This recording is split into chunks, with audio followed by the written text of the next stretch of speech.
ഇസ്ലാഹി T വിയിലേക്ക് സ്വാഗതം. SNDP general secretary Vellappally Natesan ഇക്കഴിഞ്ഞ ദിവസം മലപ്പുറം ജില്ലയിലെ നിലമ്പൂരിൽ വന്ന് ഒരു പ്രസ്താവന നടത്തിയത് വലിയ വിവാദമായിരിക്കുകയാണ്. ഈ കാര്യം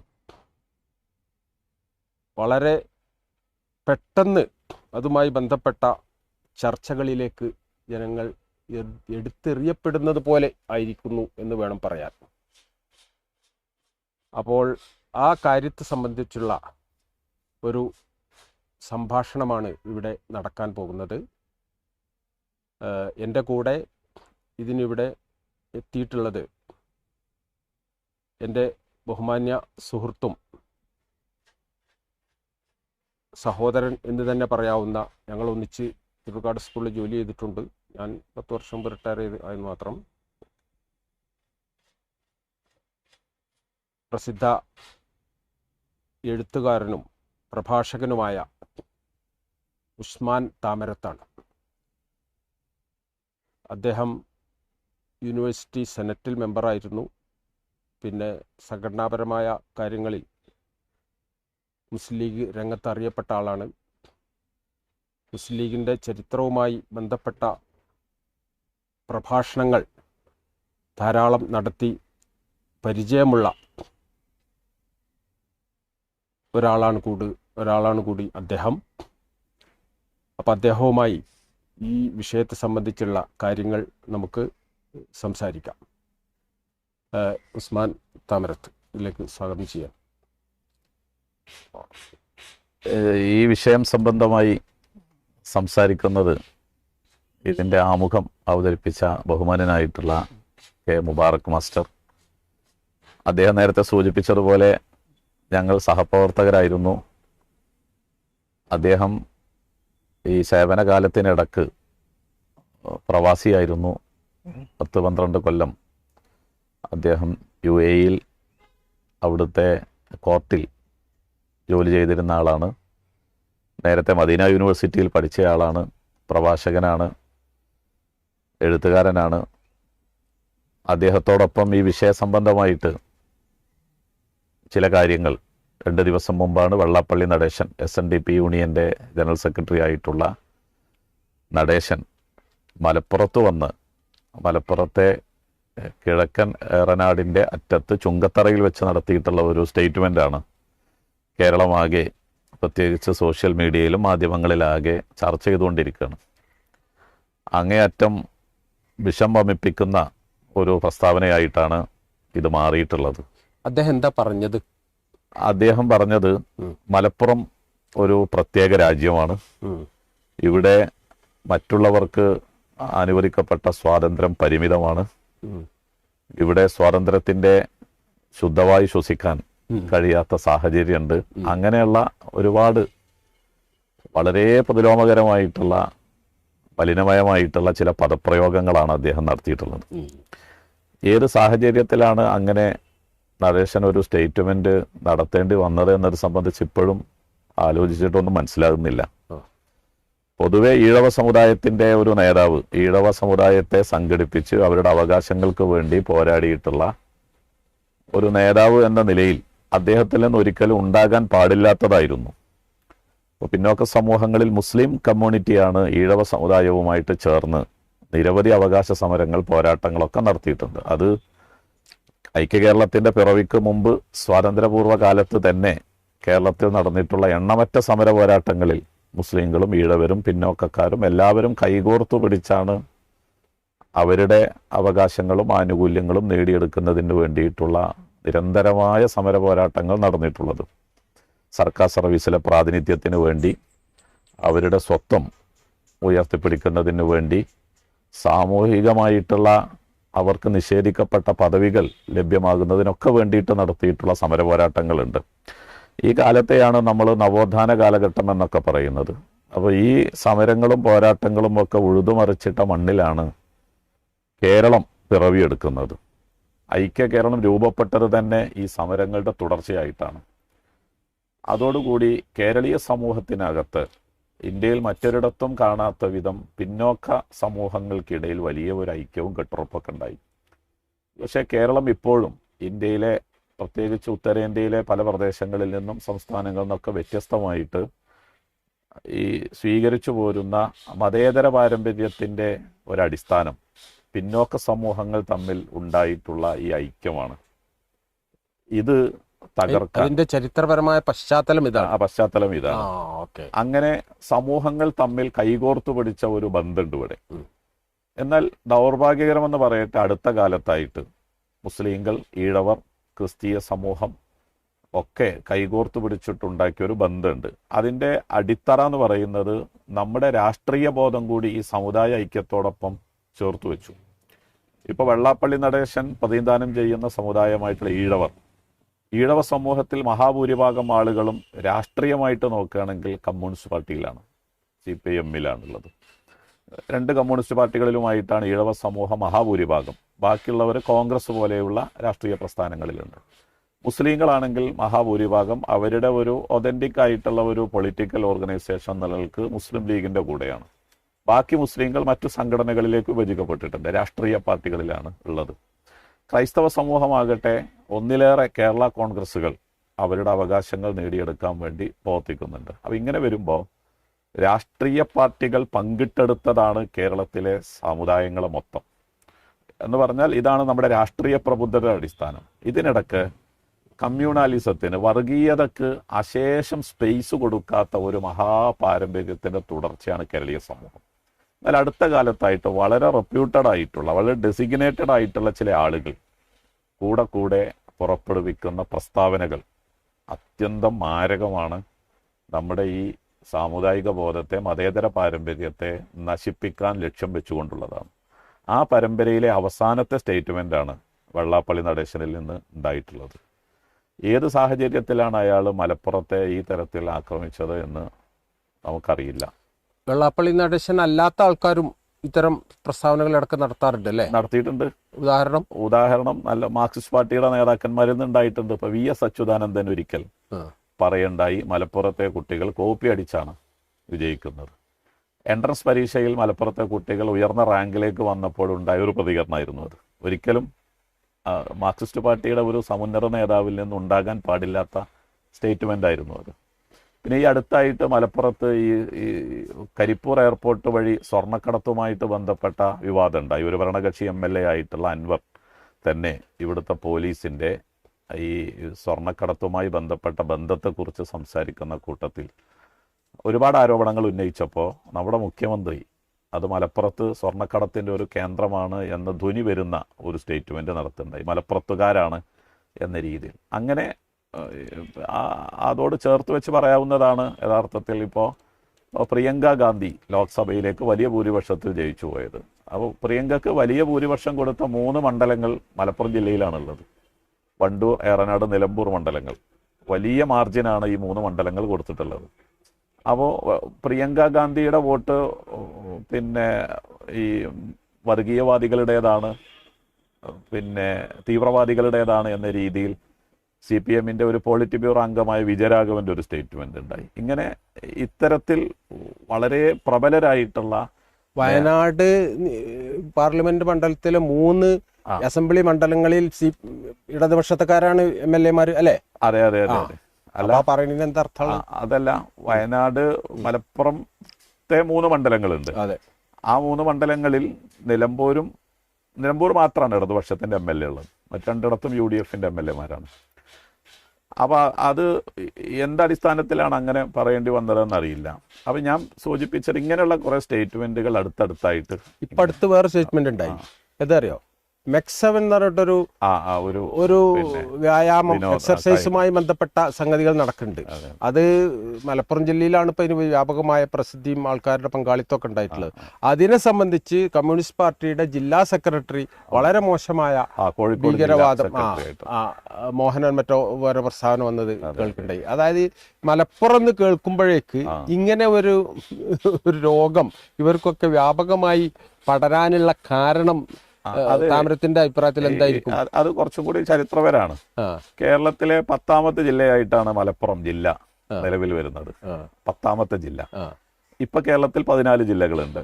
അപ്പോൾ 9 ജില്ലകൾ രൂപീകരിച്ചപ്പോഴും പിന്നീട് 4 ജില്ലകൾ ഉണ്ടായപ്പോഴും ഇല്ലാത്ത വിവാദമായിരുന്നു അവിഭക്ത പാലക്കാട് ജില്ലയെ വിഭജിച്ച് മലപ്പുറം ജില്ല രൂപീകരിക്കുന്ന സമയത്തുണ്ടായത്. അന്ന് ഇതിലേറെ ശക്തമായിട്ടുള്ള എതിർപ്പുകളാണ് ജില്ലക്കെതിരെ ഉയർന്നു വന്നത്. അങ്ങനെ ഒരു ജില്ല വരികയാണെങ്കിൽ പാകിസ്ഥാന്റെ 7ാം ബറ്റാലിയൻ താനൂർ കടപ്പുറത്ത് വരും, അവരെ പിന്നെ ഇവിടേക്ക് അധിനിവേശം നടക്കും. അതേപോലെ തന്നെ മലപ്പുറം അങ്ങനെ ഒരു ജില്ല രൂപീകരിക്കുകയാണെങ്കിൽ ആ ജില്ലയുടെ കലക്ടർ ഒരു മുസ്ലിമായിരിക്കും. ലോകത്ത് അറിയപ്പെടുന്ന മതപരിവർത്തന കേന്ദ്രമായ മഊനത്തുൽ ഇസ്ലാം സഭ ഇവിടെയാണുള്ളത്, പൊന്നാനിയിലാണുള്ളത്. ഇവിടുത്തെ പോലീസ് സൂപ്രണ്ട് മുസ്ലിമാവും. അങ്ങനെ ധാരാളം ആരോപണങ്ങൾ ഉയർന്നു കേട്ടു. എന്നാണ് CH മറുപടി പറഞ്ഞത്, താനൂരിൽ വരുന്ന പാകിസ്ഥാന്റെ പട്ടാളത്തെ നേരിടാൻ ഇന്ത്യയുടെ ചോറ്റുപട്ടാളത്തിന് കഴിയില്ലെങ്കിൽ ശ്രീമതി ഗാന്ധി ആ പട്ടാളത്തെ പിരിച്ചുവിടണം എന്ന് പറഞ്ഞിട്ട് CHന്റെ ഒരു പ്രസംഗം ഉണ്ടായി. അറബിക്കടലിന്റെ തീരെ ഞങ്ങൾ കാത്തോളാം എന്ന് പറഞ്ഞിട്ട്. അത് കേളപ്പൻ, അയാൾ വലിയ കേരള ഗാന്ധി എന്നൊക്കെ പറയുന്ന വളരെ സെക്കുലർ പാശ്ചാത്യമുള്ള ഒരു നേതാവായിരുന്നു. പക്ഷെ അയാൾ ഈ തളിക്ഷേത്രം വിവാദവുമായിട്ട് ബന്ധപ്പെട്ട് ജില്ലക്കെതിരെ ഒക്കെ ഉയർത്തിവിട്ട ആരോപണങ്ങൾക്ക് കണക്കില്ല. അങ്ങേ അറ്റം വിഷമയമായിട്ടുള്ള സ്റ്റേറ്റ്മെൻ്റാണ് അന്ന് നടന്നിട്ടുള്ളത്. കേരളത്തെ വർഗീയമായിട്ട് വിഭജിക്കാനുള്ള വലിയ പടയൊരുക്കമാണ് ജില്ലയുടെ രൂപീകരണ സമയത്ത് ഉണ്ടായത്. ഞാൻ പറയുന്നത് ഈ വിമർശകർ ഈ ജില്ലയെ ഈ തരത്തിൽ വിമർശിച്ചിട്ടുള്ള ആളുകളെ നമ്മൾ ഈ ജില്ലയിലേക്ക് സ്വാഗതം ചെയ്യണം. എന്തൊക്കെ തെറ്റിദ്ധാരണകളാണ് പ്രചരിപ്പിക്കാൻ ശ്രമിച്ചത്? ഈ പുലാമന്തോൾ തെക്കൻ കേരളത്തിലൊക്കെ PSC പരീക്ഷ എഴുതിയിട്ട് മലപ്പുറത്താണ് ജോലി കിട്ടുന്നതെങ്കിൽ അങ്ങനെ വരുന്ന ആളുകൾ പുലാമന്തോൾ പാലം കഴിഞ്ഞാൽ ഈ ബസ്സിൽ നിന്ന് 2 സൈഡിലേക്കും നോക്കും. ഇവിടെ അരപ്പട്ട കെട്ടിയ മാപ്പിളാരുണ്ടോ, കത്തിണ്ടോ, എന്നൊക്കെ നോക്കും. അത് നമ്മളെ സിനിമകളിലുണ്ട്, മലയാള സിനിമയിൽ അങ്ങനെ കുറേ നറേഷൻസ് ഉണ്ട്.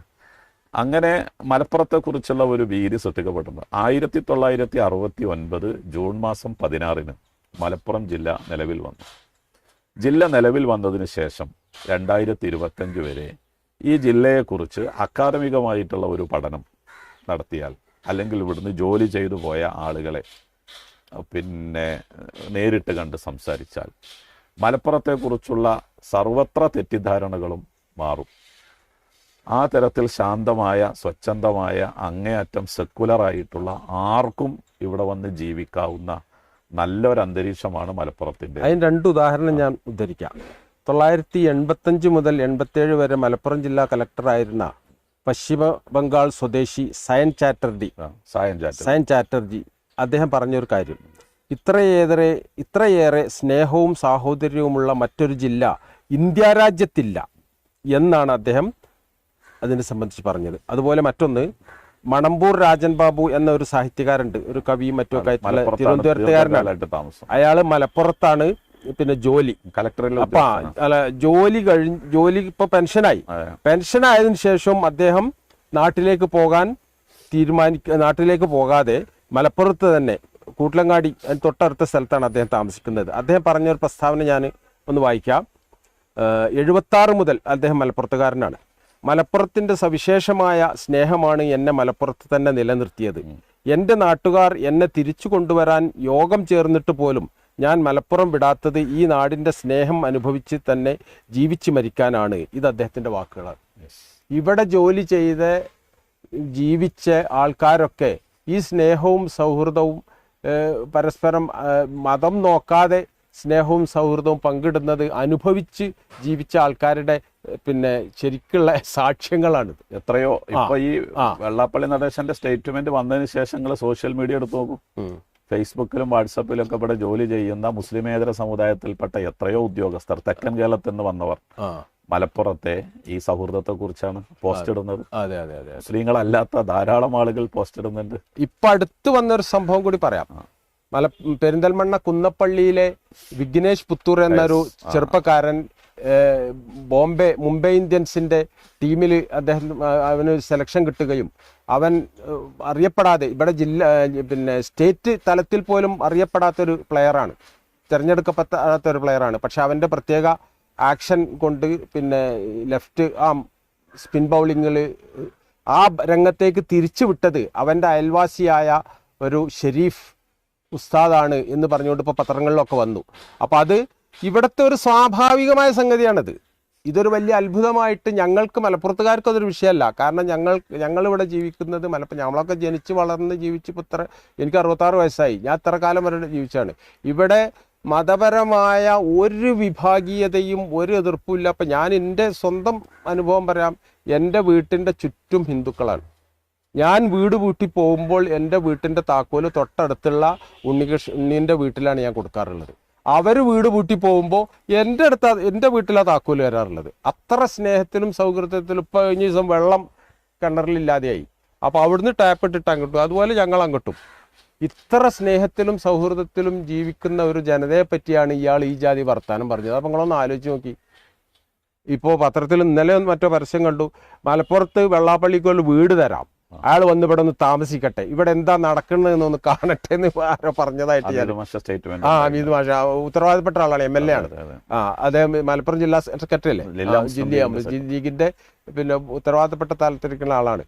അത്രേ നമുക്ക് ഇതിനെപ്പറ്റി പറയാനുള്ളൂ. ഇങ്ങനെ പറയുന്ന ആൾക്കാർ എന്താണ് ഇവിടെ നടക്കുന്നത് എന്ന് ഒന്ന് നേരിട്ട് കണ്ട്, വിജയരാഘവൻ മാർക്സിസ്റ്റ് പാർട്ടിയുടെ കാര്യപ്പെട്ട ആളാണ്, അയാളടക്കം അടുത്ത് എന്തോ എന്ന് പറഞ്ഞതായിട്ട് ഞങ്ങൾ കേട്ടു.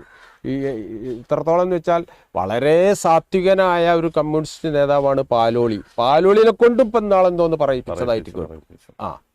ഇവിടെ പാകിസ്ഥാൻ വാദം ഉയർന്നു മലപ്പുറത്ത് നിന്നൊക്കെ പറഞ്ഞു. അപ്പൊ ഇത് ആസൂത്രിതമായി പിന്നെ ഇവിടെ കുഴപ്പം നടക്കുന്നു, ഇവിടെ ഭയങ്കരമായ മതവിദ്വേഷം, വെറുപ്പ്, അങ്ങോട്ടും ഇങ്ങോട്ടും അകൽച്ച ഉണ്ടാക്കാനുള്ള ശ്രമങ്ങൾ നടത്തുന്നു എന്ന് ആസൂത്രിതമായി ശ്രമം നടക്കുന്ന പോലെയാണ് ഈ സംഭവങ്ങളെ കൂടി കൂട്ടി വായിച്ചാൽ തന്നെയാണ്.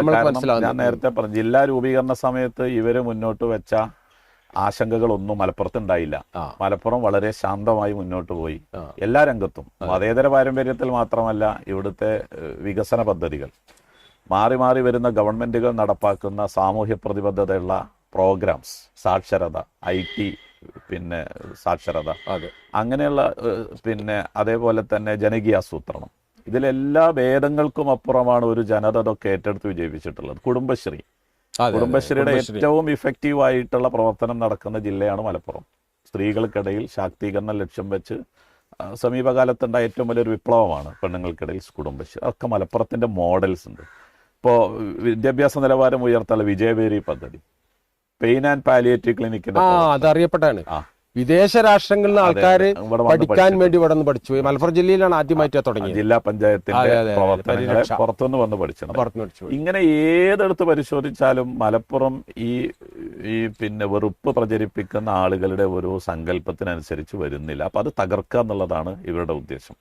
അതിനു വേണ്ടിയിട്ടാണ് ഈ നീക്കങ്ങളെല്ലാം നടത്തിക്കൊണ്ടിരിക്കുന്നത്. അതോടെ ഇവര് മലപ്പുറത്തിന്റെ മഹാപാരമ്പര്യം, സാഹിത്യ പാരമ്പര്യം, നിങ്ങൾ പൂന്താനത്തിന്റെ മണ്ണല്ലേ മലപ്പുറം, ജ്ഞാനപ്പാന, എഴുത്തച്ഛൻ, മേൽപ്പത്തൂർ ഭട്ടത്തിരിപ്പാടിന്റെ നാരായണീയം, വള്ളത്തോൾ, എത്ര ഇടശ്ശേരി, പിന്നെ ഉറൂബ്, ഇപ്പൊ C രാധാകൃഷ്ണൻ, ഇങ്ങനെ എത്ര, ഇപ്പോ പിന്നെ ആലങ്കോട് ലീലാകൃഷ്ണൻ, രാമനുണ്ണി, എത്ര സർഗധനരായിട്ടുള്ള എഴുത്തുകാരുടെ മണ്ണാണിത്. മലയാള ഭാഷയുടെ പിതാവ് തുഞ്ചത്തെ രാമാനുജൻ എഴുത്തച്ഛൻ ഇവിടെ അല്ലേ ഉള്ളത്?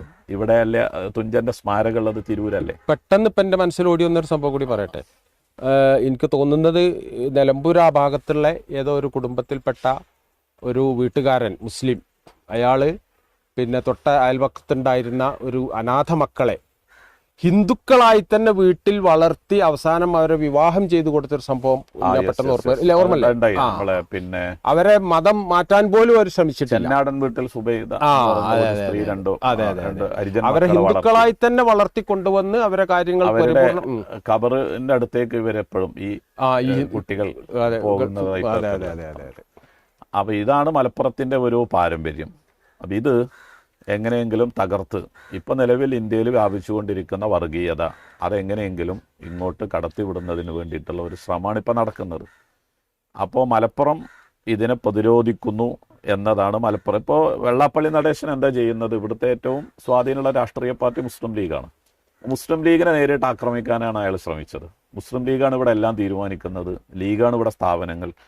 വെള്ളാപ്പള്ളി നടേശനോട് വളരെ വിനയത്തോടു കൂടി പറയാണ്, മുസ്ലിം ലീഗ് എന്ന പാർട്ടിക്ക് ഒരു സ്ഥാപനം കേരളത്തിൽ എവിടെയില്ല.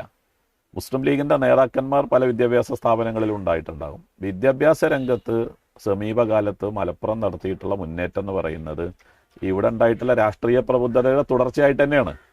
ഇവിടെ എണ്ണം പറഞ്ഞ വിദ്യാഭ്യാസ സ്ഥാപനങ്ങൾ ഉണ്ടായിരുന്നില്ല. 1968 കേരളത്തിലെ ആദ്യത്തെ യൂണിവേഴ്സിറ്റി എന്ന് പറയാനാണ് എനിക്കിഷ്ടം കാലിക്കറ്റ് യൂണിവേഴ്സിറ്റി. കാരണം കേരളം പിറന്നപ്പോൾ തെക്കൻ കേരളത്തിൽ പെട്ടുപോയ രാജാക്കന്മാരുണ്ടാക്കിയ ട്രാവൻകൂർ യൂണിവേഴ്സിറ്റി അല്ലാതെ ഒരു സർവകലാശാല കേരളത്തിൽ ഉണ്ടായിരുന്നില്ല. കേരളത്തിലെ ആദ്യത്തെ യൂണിവേഴ്സിറ്റി 1968 സ്ഥാപിച്ച CH മുഹമ്മദ് കോയ സാഹിബ് എൻ്റെ യൂണിവേഴ്സിറ്റി എന്നാണ് പറയാം. ആ മനുഷ്യൻ ഒറ്റക്കാണ് ആ സർവകലാശാലയ്ക്ക് വേണ്ടി പോരാടിയത്. താനൂരിൽ 1ാം നിയമസഭയിലേക്ക് ജയിച്ചെത്തിയത് തൊട്ട് 83 മരിക്കുന്നത് വരെ അദ്ദേഹം നിയമസഭയിൽ ചെയ്ത പ്രസംഗങ്ങളുണ്ട്. മലയാളത്തിൻ്റെ കൃതഹസ്തനായ സാഹിത്യ നിരൂപകൻ ഡോക്ടർ ജോർജ് ഓണക്കൂർ CH നിയമസഭാ പ്രസംഗങ്ങൾ കളക്ട് ചെയ്തിട്ടുണ്ട്. അത് വായിച്ചാൽ മതി കാലിക്കറ്റ് യൂണിവേഴ്സിറ്റി എങ്ങനെയാണ് പിറന്നത്. Cochin university of science and technology 71. മലപ്പുറത്തിനല്ലല്ലോ ഇതൊന്നും. ഇത് മലപ്പുറത്തെ മുസ്ലിങ്ങൾക്ക് വേണ്ടി മാത്രമല്ലല്ലോ കാലിക്കറ്റ് യൂണിവേഴ്സിറ്റി. കാസർഗോഡ് മുതൽ തൃശ്ശൂർ വരെയുള്ള ജില്ലകളിലെ കോളേജുകൾ അഫിലിയേറ്റ് ചെയ്തുകൊണ്ടാണ് കാലിക്കറ്റ് യൂണിവേഴ്സിറ്റി തുടക്കത്തിൽ പ്രവർത്തിച്ചത്. കണ്ണൂർ യൂണിവേഴ്സിറ്റി മുസ്ലിം ലീഗിൻ്റെ കോൺട്രിബ്യൂഷനാണ്. സംസ്കൃത യൂണിവേഴ്സിറ്റി കാലടിയിൽ മുസ്ലിം ലീഗിൻ്റെ കോൺട്രിബ്യൂഷനാണ്. അലിഗർ മുസ്ലിം സർവകലാശാലയുടെ സെൻറ്റർ ഇവിടെ പെരിന്തൽമണ്ണയിൽ സ്ഥാപിച്ചപ്പോൾ കേന്ദ്രത്തിൽ വിദ്യാഭ്യാസ വകുപ്പിന് ചുമതല മന്ത്രിയാണ് ഇ അഹമ്മദ്. അപ്പം ഇങ്ങനെ മുസ്ലിം ലീഗ് വിദ്യാഭ്യാസ രംഗത്ത് നടത്തിയിട്ടുള്ള സേവനങ്ങളൊന്നും മലപ്പുറത്തുകാരെയോ മുസ്ലിങ്ങളെയോ മാത്രം ലക്ഷ്യം വെച്ചല്ല. കേരളത്തിൻ്റെ പൊതുവിദ്യാഭ്യാസം ശക്തിപ്പെടുത്താനും എല്ലാ വിഭാഗം ജനങ്ങൾക്കും പഠിക്കാനും ജീവിതത്തിൽ പുരോഗതി പ്രാപിക്കാനും ആവശ്യമായിട്ടുള്ള സൗകര്യങ്ങളാണ് മുസ്ലിം ലീഗ് ഒരുക്കിയിട്ടുള്ളത്. പിന്നെ നടേശൻ മനസ്സിലാക്കേണ്ട ഒരു സംഗതി, കേരളത്തിൽ ഏറ്റവും കൂടുതൽ ജനസാന്ദ്രതയുള്ള ജില്ലയാണ് മലപ്പുറം. 2011 നമ്മൾ അവസാനത്തെ കാനേഷുമാരി നടന്നിട്ടുള്ളത്. പിന്നെ കോവിഡ് കാരണം 2021 നടന്നില്ല.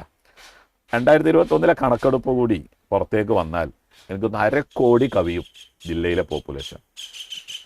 50 ലക്ഷം കവിയും. കാരണം 42 ലക്ഷം ഉണ്ട് 2011 നോക്കുമ്പോൾ. ഈ ആനുപാതികമായിട്ടുള്ള വളർച്ചയും ഇവിടെ അതിഥി തൊഴിലാളികൾ, അവരുടെ സ്ഥിരതാമസമാക്കിയ ആളുകളുണ്ട്, ഇവിടെ സ്കൂളിൽ പഠിക്കുന്ന കുട്ടികൾ, കോളേജിൽ പഠിക്കുന്നവരുണ്ട്. അതുകൂടി കൂട്ടിയാൽ 1.5 കോടി കവിയും. ഇത് പറയുമ്പോൾ ഇതിൻ്റെ ഒരു വലിപ്പം അറിയണമെങ്കിൽ 9 ലക്ഷം ജനങ്ങൾ പാർക്കുന്ന ജില്ലയുണ്ട് കേരളത്തിൽ, 11 ലക്ഷം ആളുകൾ താമസിക്കുന്ന ജില്ലയുണ്ട് കേരളത്തിൽ. ഇത്രയേറെ പോപ്പുലേഷനുള്ള ഒരു ജില്ലയിൽ ഇയാൾ കോളേജുകളുടെ എണ്ണി പറഞ്ഞല്ലോ, അത്രയേറെ സ്ഥാപനങ്ങൾ ഉണ്ടാവുക സ്വാഭാവികമാണ്. ഇവിടെ ആളിപ്പോ തന്നെ ന്യായീകരിക്കാൻ വേണ്ടി പറഞ്ഞൊരു സംഗതിയാണ്, അവിടെ നടക്കുന്ന 11 കോളേജുകൾ മുസ്ലിങ്ങളാണ് നടത്തുന്നത്. ഭൂരിപക്ഷമുള്ള സ്ഥലത്ത് അപ്പൊ ഒരു ഹോട്ടൽ കയറിയിട്ട് ഇവിടെയുള്ള കൂടുതൽ ഹോട്ടലുകൾ മുസ്ലിങ്ങളാണ് നടത്തുന്നതെന്ന് ഒരുത്തം പറയുകയാണെങ്കിൽ എന്താ അർത്ഥമുള്ളത്? ഇവിടെ കൂടുതൽ യാതൊരു യുക്തിയുമില്ലാത്ത സംസാരമാണ് വിദ്യാഭ്യാസ കൂട്ടത്തിൽ ഇത് കൂടെ പറയും. ഫസൽ ഗഫൂർ പറഞ്ഞ പ്രസ്താവനയും കൂടി അത് SN ട്രസ്റ്റിന്റെ സ്ഥാപനങ്ങൾ കേരളത്തിൽ എത്ര എണ്ണുണ്ട്? ഒരു ഡാറ്റ നടേശനോ SNDP യൂണിയനോ പുറത്തു വിട്ടാൽ തിരക്കടില്ല. ഈ സ്ഥാപനങ്ങൾ എത്ര എണ്ണുണ്ട് ഓരോ ജില്ല തിരിച്ച്. ആ സ്ഥാപനങ്ങളിൽ ജോലി ചെയ്യുന്ന സമുദായക്കാർ, വെള്ളാപ്പള്ളി നടേശന്റെ പ്രസ്താവനയുടെ സാഹചര്യത്തിൽ സമുദായം തിരിച്ച ഒരു കണക്ക് ഒന്ന് പുറത്തു വിടാൻ വെള്ളാപ്പള്ളി നടേശൻ തയ്യാറാവണം. ഈ സ്ഥാപനങ്ങളിലെല്ലാം ഈഴവേതര സമുദായത്തിൽപ്പെട്ട എത്ര പേർ ജോലി ചെയ്യുന്നു എന്ന കണക്ക് പുറത്തുവിടണം. ഇപ്പോൾ MESന്റെ സംസ്ഥാന പ്രസിഡന്റ് ഡോക്ടർ ഫസൽ ഗഫൂർ ഇന്നലെ ഒരു മീഡിയയിൽ നടന്ന ചർച്ചയിൽ വെള്ളാപ്പള്ളി നടേശനെ വെല്ലുവിളിക്കുന്നുണ്ട്. MESന്റെ സ്ഥാപനങ്ങളിൽ അദ്ദേഹം പറയുന്നത് 50% മീതെ മുസ്ലിങ്ങളല്ലാത്തവരാണ് ജീവനക്കാർ, അധ്യാപകരും മറ്റുള്ളതുമായിട്ട്. MESന്റെ ഏക മെഡിക്കൽ കോളേജാണ് Malapparamba MES medical college, Perinthalmanna medical college. അതിൻ്റെ പ്രിൻസിപ്പാൾ ഒരു ഡോക്ടർ ഗിരീഷാണ്. അവിടുത്തെ ഡെൻ്റൽ കോളേജിൻ്റെ വൈസ് പ്രിൻസിപ്പൾ ഒരു ഷീല എന്ന് പറയുന്ന ഒരു ആളാണ്.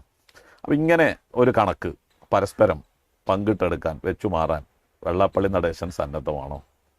വിദ്യാഭ്യാസ സ്ഥാപനങ്ങൾ ഏറ്റെടുത്ത് നടത്തുക എന്നുള്ളത് സമീപകാലത്ത് മലപ്പുറം നടത്തിയൊരു മുന്നേറ്റത്തിൻ്റെ ഭാഗമായിട്ടാണ്.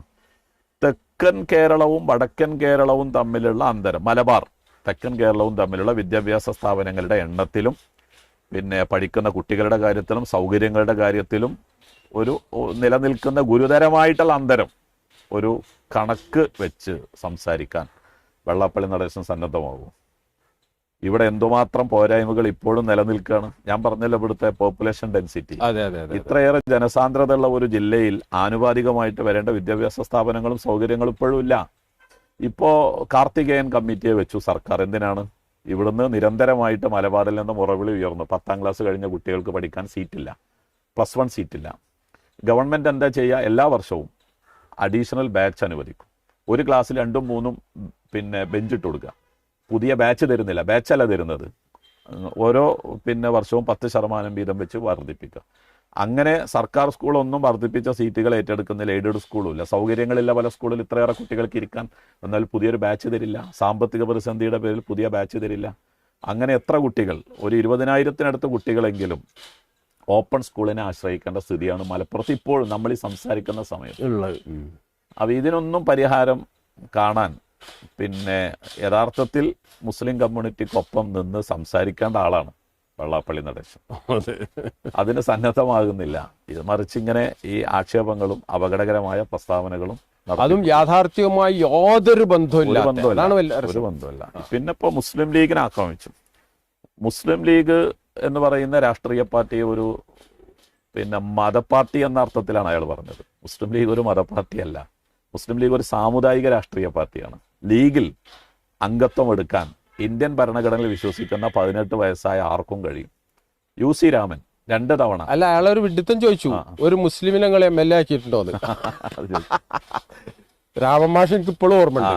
UC Raman public service commission അംഗമായി രാമമാഷ്. ഇപ്പൊ UC രാമൻ കുന്നമംഗലത്തൊക്കെ മത്സരം 2 തവണ MLA ആളാണ്. AP ഉണ്ണികൃഷ്ണൻ മലപ്പുറം ജില്ലാ പഞ്ചായത്തിന്റെ പ്രസിഡന്റ് ആയിരുന്നു. അങ്ങനെ എത്ര ഗ്രാമപഞ്ചായത്ത് മുനിസിപ്പൽ കൗൺസിലർമാരുടെ എണ്ണം പരിശോധിച്ചാൽ മുസ്ലിം ലീഗ് സംവരണ സീറ്റിലല്ലാതെ മുസ്ലിമേതര സമുദായത്തിൽപ്പെട്ട ആളുകൾ നിർത്തി ജയിപ്പിച്ചിട്ടുണ്ട്. സംവരണ സീറ്റിലല്ല, SC STക്കോ സംവരണം ചെയ്ത സീറ്റിലല്ലാത്ത സീറ്റുകളിൽ ജനറൽ സീറ്റിൽ മത്സരിപ്പിച്ചിട്ട് മുസ്ലിങ്ങളല്ലാത്തവരെ ജയിപ്പിച്ചിട്ടുണ്ട്. അപ്പോൾ മുസ്ലിം ലീഗിന്റെ ഒരു സെക്കുലർ ക്രെഡൻഷ്യൽ തകർക്കുക എന്നുള്ളത് ഇവിടുത്തെ വർഗീയവാദികളുടെ RSSന്റെ ഒരു ലക്ഷ്യമാണ്. അതിന് വെള്ളാപ്പള്ളി ഒരു കോടാലി കൈയായിട്ട് നിന്നു കൊടുക്കുന്നു എന്നുള്ളതാണ് ഈ പ്രസ്താവന വഴി ഉണ്ടായിട്ടുള്ളത്. ഏതായാലും ഒരർത്ഥത്തിൽ ഈ ഇങ്ങനെ ഒരു വിഡ്ഢിത്തം ഇയാൾ പറഞ്ഞത് ഒരർത്ഥത്തിൽ നന്നായി. അതായത് ഇതുമായി ബന്ധപ്പെട്ട വസ്തുതകളും മറ്റൊക്കെ ചർച്ചയായല്ലോ. അപ്പൊ കാര്യങ്ങൾ ജനങ്ങൾക്ക് പഠിക്കാനും മനസ്സിലാക്കാനുള്ളൊരു സന്ദർഭം ഒരുക്കുന്നുള്ളതിന് നമ്മൾ നന്ദി പറയാം. അല്ലാണ്ട് അപ്പൊ എന്താ പറയണേ? അപ്പൊ ഇതാണ് ഇവിടെയുള്ള വസ്തുതകളുടെ അടിസ്ഥാനത്തിൽ നമ്മളുടെ ആൾക്കാർ മനസ്സിലാക്കേണ്ടത്. പ്രത്യേകിച്ച് മലപ്പുറം ജില്ലക്ക് പുറത്തുള്ള ആൾക്കാർ, ഇപ്പം നേരത്തെ പറഞ്ഞല്ലോ, പുലാമന്തോൾ പാലം മലപ്പുറം ജില്ലയിലേക്ക് കടക്കുന്ന സ്ഥലത്ത് വരുമ്പോൾ പുലാമന്തോൾ പാലം കഴിഞ്ഞിട്ട് വരുമ്പോൾ ഇവിടെ ആരൊക്കെ ജോലിക്കൊക്കെ വരുമ്പോൾ എങ്ങനെ ഞങ്ങൾ അവിടെ ജീവിക്കുക എന്നൊക്കെ പറഞ്ഞതായിട്ടുള്ള അനുഭവങ്ങൾ നമ്മൾ കേട്ടിട്ടുണ്ട്. പക്ഷെ ഇവിടെ വന്ന് മാസങ്ങൾ ജീവിക്കുന്നതോടുകൂടി തന്നെ കാര്യങ്ങൾ വ്യക്തമാകുന്ന ബോധ്യപ്പെടുന്ന, ഇത്ര സമാധാനത്തിൽ ജീവിക്കാൻ കഴിയുന്ന, സൗഹൃദത്തിലും സ്നേഹത്തിലും ജീവിക്കാൻ കഴിയുന്ന ഒരു സ്ഥലം വേറെ ഇല്ല എന്ന് പറയാറുണ്ട്. പലപ്പോഴും പുറത്ത് പറയുന്ന ഒരു സംഗതി, ഇന്ത്യയിൽ തന്നെ മുസ്ലിങ്ങൾ കൂടുതലുള്ള സ്ഥലം മലപ്പുറമാണ് എന്നാണ് അങ്ങനെ ഒരു വ്യാഖ്യാനമുണ്ട്. പക്ഷെ എവിടേക്കാണ്? മലപ്പുറത്തേക്കാൾ മുസ്ലിം ഭൂരിപക്ഷമുള്ള 20ഓളം ജില്ലകൾ ഉണ്ടെന്നാണ് എനിക്ക് തോന്നുന്നത് ഇന്ത്യയിൽ. പശ്ചിമ ബംഗാളിലെ മുർഷിദാബാദ്, 24 പർഗാന പോലെ, പിന്നെ കാശ്മീരിലെ ജില്ലകളൊക്കെ ഉണ്ടല്ലോ. ഈ സച്ചാർ സമിതിയുടെ നടന്ന സ്ഥലം, സച്ചാർ സമിതിയുടെ പഠനം ഉണ്ടല്ലോ. സച്ചാർ സമിതി പഠിച്ചത് തന്നെ ജനസംഖ്യയുടെ നിർണായക സ്ഥാനത്ത് മുസ്ലിങ്ങൾ വരുന്ന സംസ്ഥാനങ്ങളാണ് തെരഞ്ഞെടുത്ത് പഠനം നടത്തിയത്. സച്ചാർ സമിതിയുടെ പഠനത്തിനകത്തു പോലും ഇന്ത്യയിലെ ഇതര പ്രദേശങ്ങളെക്കാൾ കുറെ കൂടി പൊളിറ്റിക്കലി അവെയർ ആയിട്ടുള്ള വികസനവും അവബോധമൊക്കെ വന്നിട്ടുള്ള ഒരു സ്ഥലമായിട്ട് മലപ്പുറത്തെ അടയാളപ്പെടുത്തിയിട്ടുണ്ട്, കേരളത്തെ അടയാളപ്പെടുത്തിയിട്ടുണ്ട്. അത് ഇവിടുത്തെ ജനങ്ങളിലുണ്ടായ പിന്നെ ഒരു ഉണർവും മുസ്ലിം ലീഗിനെ പോലെയുള്ള പാർട്ടികൾ ഇടപെട്ട് നടത്തിയിട്ടുള്ള പുരോഗതിയും വികസന പ്രവർത്തനങ്ങളൊക്കെയാണ് തീർച്ചയായും കണക്കിന്റെ അടിസ്ഥാനം. പരിഷ്കരണ മുസ്ലിം സമുദായത്തിനകത്തുള്ള പരിഷ്കരണ പ്രസ്ഥാനങ്ങളും മറ്റൊക്കെ തന്നെയാണ് അതിന് ആശയപരമായ അടിത്തറ. അപ്പൊ നിലനിൽക്കുന്ന ഈ വസ്തുതയെ കണ്ണടച്ച് കണ്ട് ഇത്തരത്തിൽ ആരിൽ നിന്നോ അച്ചാരം വാങ്ങിയിട്ടാണ് വെള്ളാപ്പള്ളി നടേശൻ ഇതുപോലുള്ള ഒരു സ്റ്റേറ്റ്മെന്റ് നടത്തിയിട്ടുള്ളത്. ഇനി അയാളുടെ പ്രായത്തിന്റെ പ്രശ്നമാണോ എന്നറിയില്ല. അയാൾ പ്രസംഗിക്കുമ്പോൾ 2-3 തവണ പറയുന്നുണ്ട് എനിക്ക് 88 വയസ്സായി എന്ന് പറയുന്നുണ്ട്. അങ്ങനെയും സംഭവിക്കാം. അല്ല, ഇപ്പോ ആരുടെ പ്രസ്ഥാനം ഉണ്ടോ? അങ്ങനെയാണെങ്കിൽ ചികിത്സിക്കണമെങ്കിൽ പോയി ചികിത്സിക്കണം ആരോ പ്രസ്ഥാനം വായിച്ചു. അല്ലെങ്കിൽ പിന്നീട് ഈഴവ സമുദായത്തിൽ നിന്ന് അയാൾക്കെതിരെ ഭയങ്കര വിമർശനങ്ങൾ ഉയർന്നു വരുന്നുണ്ടാവും. ഇതിന്റെ തലപ്പത്തിരുന്നിട്ട് ഈഴവ കമ്മ്യൂണിറ്റിക്ക് ആവശ്യമായിട്ടുള്ള കാര്യങ്ങളൊന്നും ചെയ്തു കൊടുക്കുന്നില്ല എന്ന തരത്തിൽ ചിലപ്പോൾ ഈഴവ കമ്മ്യൂണിറ്റിക്ക് അകത്ത് പോലെ ആഭ്യന്തരമായ പ്രശ്നങ്ങൾ ഉണ്ടാവും. അതിൽ നിന്നെല്ലാം ശ്രദ്ധ തെറ്റിക്കാൻ വേണ്ടിയിട്ടാണ് മലപ്പുറത്ത് വന്ന് വസ്തുതക്ക് നിരക്കാത്ത വളരെ തരം താണ ഖേദകരമായിട്ടുള്ള ഒരു സ്റ്റേറ്റ്മെന്റ് നടേശൻ നടത്തിയിട്ടുള്ളത്. ഏതായാലും പിന്നെ മുബാറക് മാഷ് സൂചിപ്പിച്ചതുപോലെ ഇത് ജില്ലയെക്കുറിച്ച് കൂടുതൽ അറിയാനും പഠിക്കാനും മറ്റുള്ളവരിൽ ഒരു പ്രചോദനമാകുന്ന ഒരു സാഹചര്യം ഉണ്ട്. അത് വളരെ പോസിറ്റീവാണ്. അതെ, കാരണമായി തീരും. കാരണം വസ്തുതകൾ മനസ്സിലാക്കുകയും പഠിക്കുകയും ചെയ്യുമ്പോൾ തീർച്ചയായും ഈ ഇത്തരം പ്രസ്താവനകളുടെ അടിസ്ഥാനരാഹിത്യവും ബാലിശത്വവും പലപ്പോഴും വിഡ്ഢിത്വവും വ്യക്തമാവും എന്ന് നമുക്ക് മനസ്സിലാക്കാൻ കഴിയും. ഇനി പറഞ്ഞ ഇന്ത്യയിൽ പറഞ്ഞിട്ടുള്ള അവസാനിച്ചാൽ അപ്പോൾ പിന്നെ ഈ നടേശൻ്റെ സ്റ്റേറ്റ്മെൻറ്റ് ഉണ്ടാക്കിയിട്ടുള്ള വലിയ പ്രത്യാഘാതം അത് ഇപ്പോൾ ഒരിടത്ത് ഇന്നലെ മുസ്ലിം ലീഗ് പ്രതിഷേധിച്ചു. അതിന് പകരമായിട്ട് സയ്യിദ് സാദിഖ് അലി ശിഹാബ് തങ്ങളെ വരെ വളരെ മോശമായി ചിത്രീകരിക്കാനും കോലം കത്തിക്കാനും ഒക്കെയുള്ള സാഹചര്യത്തിലേക്ക് കാര്യങ്ങൾ വികസിച്ചിട്ടുണ്ട്. ഇത് നമ്മുടെ പാരമ്പര്യത്തിന് നിരക്കാത്തതാണ്. കേരളീയ സമൂഹം നേടിയെടുത്ത സകല പുരോഗതി ഞാൻ സൂചിപ്പിച്ചതുപോലെ തന്നെ ഇവിടുത്തെ പിന്നോക്ക സമൂഹങ്ങൾ നടത്തിയിട്ടുള്ള പോരാട്ടത്തിൻ്റെ ഭാഗമായിട്ടുണ്ടായതാണ്. ആ ഒരു നൈരന്തര്യത്തെ തകർക്കാൻ നടേശൻ SNDP യൂണിയൻ്റെ തലപ്പത്തിരുന്ന് ഇത്തരം പരിശ്രമങ്ങൾ നടത്താൻ പാടില്ല എന്നതാണ്. ഇത് നടേശന് ഒരു പിന്തുണയും ഒരു സ്ഥലത്തുനിന്നും കിട്ടിയില്ല എന്നുള്ളതാണ് ഏറ്റവും ശ്രദ്ധേയമായ കാര്യം. അപ്പോൾ നടേശൻ വന്ന് പ്രസംഗിച്ച മലപ്പുറം ജില്ലാ SNDP കമ്മിറ്റിയുടെ പിന്നെ ഒരു പിന്തുണ പോലും ഇതിന് കിട്ടിയിട്ടില്ല. SNDPക്കാരായിട്ടുള്ള സജീവമായിട്ടുള്ള പ്രവർത്തകരൊക്കെ നമുക്കറിയാവുന്നതാണ്. അവരൊന്നും തന്നെ നടേശനെ പിന്തുണക്കുന്നില്ല. ആരും നടേശനെ സപ്പോർട്ട് ചെയ്യാത്തൊരനുഭവമുണ്ട്. അത് ശുഭകരമാണ്.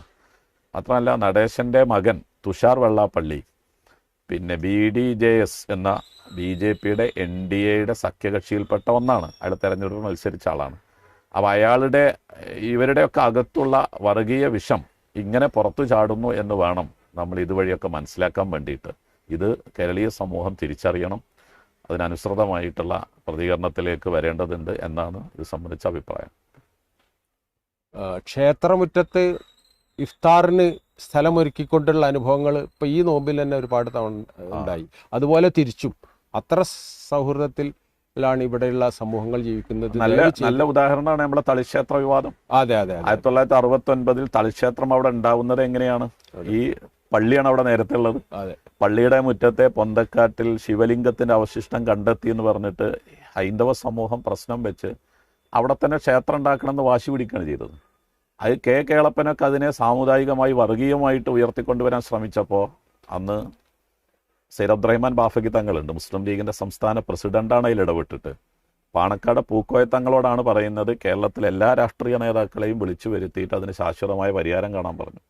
എന്തായിരുന്നു പരിഹാരം? അവിടെ ക്ഷേത്രം ഉണ്ടാക്കാൻ തീരുമാനിച്ചു. അങ്ങാടിപ്പുറത്ത് ജംഗ്ഷനിൽ വന്ന എല്ലാവർക്കും കാണാവുന്നതല്ലേ, 3 അടി വ്യത്യാസത്തിൽ പള്ളിയും അത് ക്ഷേത്രവും നിലനിൽക്കുന്നത്. അത് കാണാൻ ഇത് കാണുന്ന ആൾക്കാരെ നമ്മൾ ക്ഷണിക്കുകയാണ്. അതായത് ഒരു റോഡിന്റെ ഒരു ചെറിയൊരു വഴി, ഇടത് ഭാഗത്ത് ക്ഷേത്രവും വലതു ഭാഗത്ത് പള്ളിയിൽ രണ്ടും തല ഉയർത്തി നിൽക്കുന്നതായി നിങ്ങൾക്ക് ഇപ്പോഴും കാണാൻ പ്രശ്നമല്ല. അത് മാത്രമല്ല വർക്കമാഷെ, ഈ പിന്നെ ക്ഷേത്രത്തിന്റെ ഗോപുരവാതിൽ പുതുതായി പണി കഴിപ്പിച്ച വാതിലായിരുന്നു.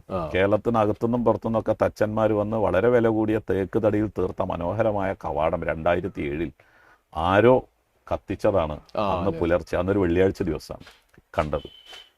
കേരളത്തിൽ ആകെ വർഗീയലാഭം ഉണ്ടാവാൻ ഇത് മതി. അന്ന് TV-യിൽ രാവിലെ തൊട്ട് ഇങ്ങനെ സ്ക്രോൾ എഴുതി വിടുകയാണ്, തളിക്ഷേത്രത്തിന്റെ ഗോപുരവാതിൽ കത്തി നശിച്ചു എന്ന് പറഞ്ഞിട്ട്. അപ്പോൾ ഈ പാതി കത്തിക്കരിഞ്ഞ വാതിൽ കാണാൻ നേരം പുലരുമ്പോൾ തന്നെ പല ഭാഗത്തു നിന്നും ഹൈന്ദവ സഹോദരങ്ങൾ വരികയാണ്. ഇപ്പോൾ ഒരു പള്ളിക്കാണ് അങ്ങനെ സംഭവിച്ചതെങ്കിൽ മുസ്ലിങ്ങൾക്ക് ഉണ്ടാകുന്ന അതേ വികാരം അല്ലെ ഹിന്ദുക്കൾക്കും ഉണ്ടാവുക. അവർ വന്നു. പക്ഷെ അതിനിടക്കും നടേശനെ പോലെയുള്ള ചില ആളുകൾ മുതലെടുക്കാവുന്ന കുമ്മനം രാജശേഖരൻ, അയാൾ അങ്ങേയറ്റം തീവ്രമായി പ്രസംഗിക്കുന്ന ഒരാളാണ്. അയാൾ മൈക്കെടുത്തിട്ട് അവിടെ വന്ന ഹിന്ദു ചെറുപ്പക്കാരെ പ്രകോപിപ്പിക്കുന്ന തരത്തിൽ മുദ്രാവാക്യം വിളിക്കാൻ പിന്നെ പറയുന്നു. അവിടെ വാഹനങ്ങൾ തടയുന്നു, ഹർത്താലിന് ആഹ്വാനം ഉണ്ടാക്കുന്നു. ഈ സമയത്ത് അങ്ങാടിപ്പുറത്ത് അന്ന് ഈ പള്ളി തൊട്ടുരുമ്പി നിൽക്കുന്ന പള്ളിയിൽ ജുമാ നടക്കണം. മലപ്പുറത്തെ എല്ലാവർക്കും അറിയാവുന്നതാണ്, മലപ്പുറം കുന്നിൻ മുകളിലുള്ള ഏറ്റവും വലിയ മലബാർ സ്പെഷ്യൽ പോലീസിൻ്റെ പരിശീലന കേന്ദ്രത്തിൽ നിന്ന് ട്രെയിനുകൾ ഉൾപ്പെടെയുള്ള എല്ലാ പോലീസുകാരും ബസ്സുകളിൽ അങ്ങാടിപ്പുറത്ത് വരികയാണ്. പള്ളിയുടെ ചുറ്റും അമ്പലത്തിന് ചുറ്റും പോലീസ് സന്നാഹം ഉണ്ടാവുകയാണ്. രാഷ്ട്രീയ നേതാക്കൾ മന്ത്രിമാരൊക്കെ വന്നിട്ട് അവരെ സന്ദർശിച്ചു പോവുകയാണ്. തങ്ങൾ അല്ല, ക്ഷേത്ര കമ്മിറ്റി ഭാരവാഹികൾ. ഞാൻ ചന്ദ്രികയുടെ പെരിന്തൽമണ്ണ ലേഖകനാണ്. ഞാൻ രാവിലെ തൊട്ട് ഞാൻ അങ്ങാടിപ്പുറത്തുണ്ട്. അവിടെ നമ്മൾ കാണുന്ന ദൃശ്യം എന്താ വെച്ചാൽ, ആര് വന്നാലും ക്ഷേത്ര കമ്മിറ്റി ഭാരവാഹികളുടെ മുഖത്തൊക്കെ വലിയ നിരാശയും പകയും വിദ്വേഷമാണ്. അവരാരോടും സംസാരിക്കുന്നില്ല, ആരും മൈൻഡ് ചെയ്യുന്നില്ല. ആ സമയത്താണ് സയ്യിദ് മുഹമ്മദ് അലി ശിഹാബ് തങ്ങൾ പാണക്കാട്ടിൽ നിന്ന് അങ്ങോട്ട് വരികയാണ്. തങ്ങൾക്ക് ഈ ക്ഷേത്രത്തിൻ്റെ പൂർവ്വകാല ചരിത്രമൊക്കെ അറിയാം. അവിടെ ക്ഷേത്രം ഉണ്ടായ സാഹചര്യം, പാപ്പ പൂക്കോയ തങ്ങൾ ഇടപെട്ടതൊക്കെ അറിയാം. അപ്പോൾ തങ്ങൾ ആ സമയത്ത് രോഗാതുരനായിട്ട് വീട്ടിൽ വിശ്രമിക്കുക. തങ്ങൾ ഡോക്ടർമാരുടെ കർശനമായ നിർദ്ദേശത്തിൽ. പക്ഷേ തങ്ങൾ പറയാണ് എനിക്ക് അങ്ങാടിപ്പുറത്തേക്ക് പോകണം എന്ന് പറയണം. എന്നിട്ട് തങ്ങളുടെ വരവ് സ്പെഷ്യൽ ബ്രാഞ്ച് പോലീസ് ഉദ്യോഗസ്ഥർ കിട്ടിയപ്പോൾ അവർ മലപ്പുറത്തെ എല്ലാ ഡിവൈഎസ്പിമാരും ഉദ്യോഗസ്ഥരും മലപ്പുറത്ത് വന്നു. തങ്ങൾ വരികയാണ്. ഇതുവരെ അവിടെ വന്ന ആളുകൾക്ക് കിട്ടിയ പരിഗണന വെച്ച് നോക്കുമ്പോൾ ഒരുപക്ഷെ ക്ഷേത്ര കമ്മിറ്റി ഭാരവാഹികൾ ശോഭിക്കേണ്ട ഒരാൾ, അങ്ങനെ ഒരു ഒരു ധാരണ എവിടെയോ സൃഷ്ടിക്കപ്പെടുന്നു. മുസ്ലിങ്ങൾ ആരെങ്കിലും അല്ലെങ്കിൽ അവരെ സംഘടനകൾ ആരെങ്കിലും ആയിരിക്കും ഇത് ചെയ്തത് എന്നാണെങ്കിൽ അവർ പൊട്ടിത്തെറിക്കേണ്ടത് ഈ മനുഷ്യൻ്റെ മുമ്പിലാണ്. അതുകൊണ്ട് പോലീസിന് ഭയങ്കര ബേജാറായിരുന്നു തങ്ങളെ വരവ്. പക്ഷെ തങ്ങളുടെ കാറ് ക്ഷേത്രത്തിൻ്റെ പരിസരത്ത് വന്നപ്പോൾ നമ്മൾ കണ്ടത് ക്ഷേത്ര കമ്മിറ്റി ഭാരവാഹികളാണ് സ്വീകരിക്കുന്നത്. തങ്ങൾ ക്ഷേത്രാങ്കണത്തിലേക്ക് കടന്നു പോവുകയാണ്, അവരോട് സംസാരിക്കുകയാണ്, തങ്ങൾ തിരിച്ചു പോവുകയാണ്. ഒരു ഈച്ച അളകിയില്ല, ഈച്ച പാറിയില്ല അങ്ങാടിപ്പുറത്ത് എന്തെന്നില്ലാത്ത ശാന്തത. ഈ വർഗീയവാദികളായിട്ടുള്ള പല ആളുകളും വീണ്ടും അവിടെ പ്രകോപനം ഉണ്ടാക്കാൻ ശ്രമിച്ചിട്ടും അവിടെ ഒന്നും സംഭവിച്ചില്ല. അപ്പോൾ അങ്ങനെ ഒരു ഒരു ഒരു മതേതര പക്ഷത്തുള്ള എല്ലാവർക്കും സ്വീകാര്യനായിട്ടുള്ള ഒരു നേതാവ് ഉണ്ടാവുക എന്നതുകൂടി മലപ്പുറത്തിൻ്റെ ഒരു സുഹൃതമാണ്. മാത്രമല്ല, കത്തിക്കരിഞ്ഞ വാതിൽ പുനർനിർമ്മിക്കുന്നതിന് വേണ്ടി ക്ഷേത്രമുറ്റത്ത് സ്ഥാപിച്ച സംഭാവന ഹുണ്ടികയിൽ ആദ്യത്തെ സംഭാവന കൊടുത്തത് പാണക്കാട്ടുന്ന തങ്ങളാണ്. അങ്ങനെ ഉള്ള ഒരു പാരമ്പര്യം, ഇതൊക്കെ വെള്ളാപ്പള്ളി നടേശൻ മലപ്പുറത്തെക്കുറിച്ച് ഇനിയും പഠിക്കാൻ ആഗ്രഹിക്കുന്ന വിഷയങ്ങൾ ചേർക്കണം. എന്നിട്ട് മലപ്പുറത്തെക്കുറിച്ചുള്ള റിട്രോസ്പെക്ഷൻ, ഒരു വീണ്ടു വിചാരം വെള്ളാപ്പള്ളി നടേശൻ ഉണ്ടാവണം എന്നാണ് നമ്മളെ അഭിപ്രായം, ആഗ്രഹം. ഏതായിരുന്നാലും ഇത്രയും ശ്രദ്ധിച്ചവർക്ക് നന്ദി, സന്തോഷം. കാര്യങ്ങൾ പഠിക്കണം, മനസ്സിലാക്കണം എന്ന് എല്ലാവരോടും അഭ്യർത്ഥിക്കുന്നു. നിഷ്പക്ഷ ബുദ്ധിയ, നമ്മളുടെ ബുദ്ധിയും ചിന്തയും ആർക്കും പണയം വെക്കാതെ കാര്യങ്ങൾ പഠിക്കണം എന്ന് എല്ലാവരോടും സഹോദര ബുദ്ധിയ അഭ്യർത്ഥിച്ചുകൊണ്ട് അപേക്ഷിച്ചുകൊണ്ട് ഈ സംസാരം ഇവിടെ അവസാനിപ്പിക്കുന്നു.